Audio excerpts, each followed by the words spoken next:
नमस्कार, मैं प्रिया शुक्ला अपने देहाती लोकगीत चैनल की तरफ से प्रतिभा लोकगीत संग्रह चैनल में आप सबका स्वागत करती हूँ। और दीदी जी बहुत दूर से चलकर आई हुई हैं मुझसे मिलने के लिए, तो आप लोग ढेर सारा प्यार आशीर्वाद दुलार दीजिएगा। सूरत से चलकर आई हैं इतने बारिश में, इनका चैनल अभी मोनो नहीं हुआ है, तो आप लोग खूब आशीर्वाद दीजिए। वीडियो को फुल वॉच में देखिए और ज़्यादा से ज़्यादा सपोर्ट करिए इनका, जिससे इनका चैनल भी हो जाए। बहुत धन्यवाद करती हूँ।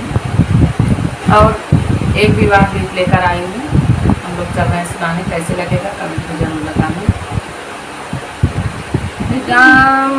रसोई बैठी बहुवर कावन गई, स्वामी से पूछाए बात जी, काहे के मोरी धना मनवा उदास भाई, काहे गुण वायु धनाया सूजी, काहे के मोरी धना मनवा उदास भाई, काहे गुण चुआयु धनाया सूजी, किया मोरी धना तोरी माया सुधी आई, किया रे बाबा सुधी आई जी,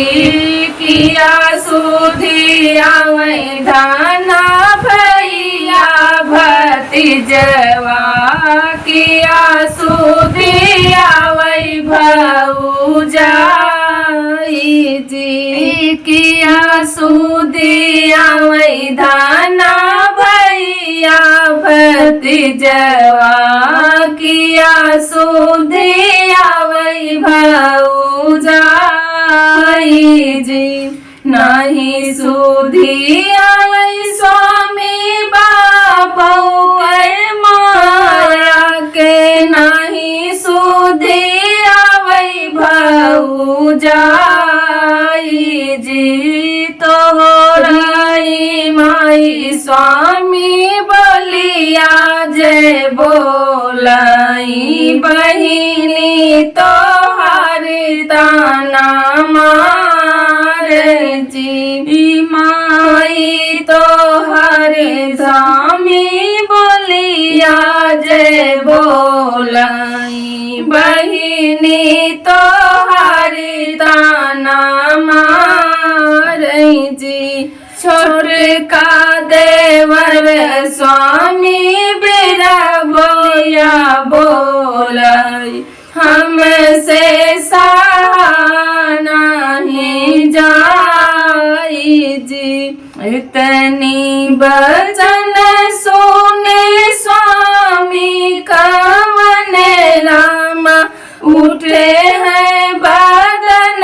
जानाई जी, कवा करब धना उनका घर से बहरवा, बहिनी के भेजब ससुराल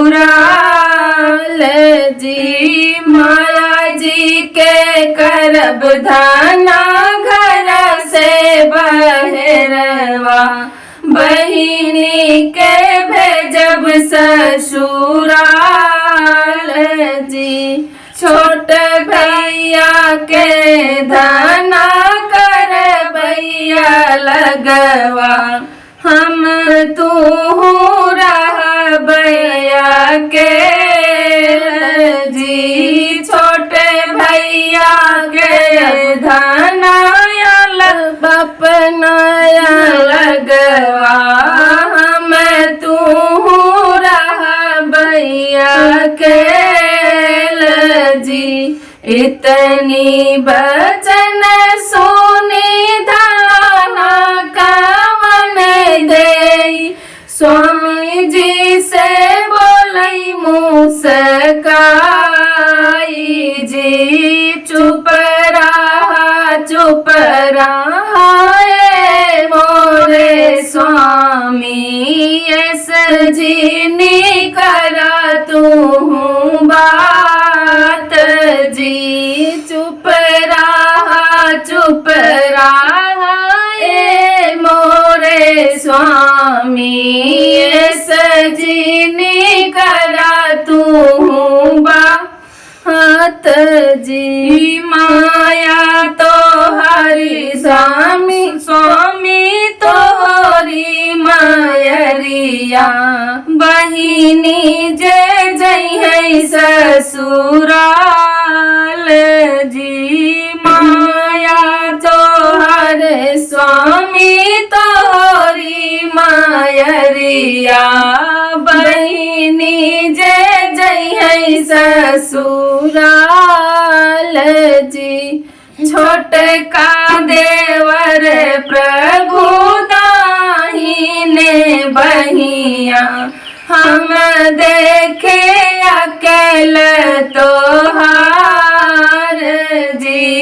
छोटका देवर प्रभु दाहिने बहिया, हम देखे अकेल तोहार जी।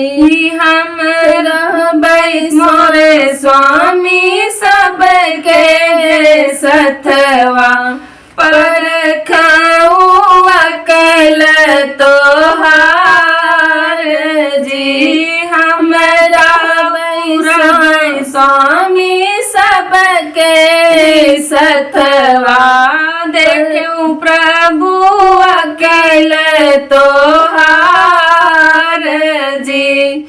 रामा रसोई बैठे बहुवर कावन दे, स्वामी जी से पूछाई बात जी। काहे के मोरी धना मनवा उदास भाई, काहे गुण नवाई थोरे आंसू जी। बहुत बहुत धन्यवाद। मेरा विवाह गीत कैसे लगा कृपया कमेंट में जरूर बताना, और ढेर सारा प्यारा आशीर्वाद दुलार इस गीत पर देना। वीडियो को फुल वॉच में देना और ज़्यादा से ज़्यादा सपोर्ट करना। बहुत बहुत धन्यवाद।